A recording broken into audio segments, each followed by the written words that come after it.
ஐந்தாம் கலிமா ரத்துல் குஃப்ர்.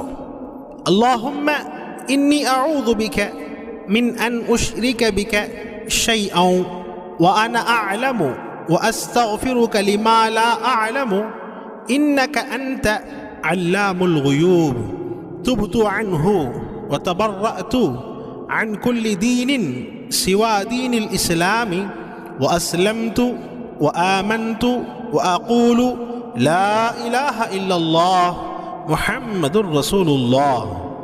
பொருள்: யா அல்லாஹ், நிச்சயமாக நான் அறிந்தவனாக இருக்கும் வரை உனக்கு எப்பொருளையும் இணை வைப்பதை விட்டும் உன்னிடம் காவல் தேடுகிறேன். நான் அறியாமல் செய்த பாவங்களுக்காக உன்னிடம் நான் பாவமன்னிப்பு தேடுகிறேன்.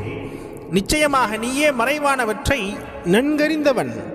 நான் ஷிர்கை விட்டும் தௌபா செய்து மீண்டேன். இஸ்லாம் மார்க்கத்தை தவிர மற்ற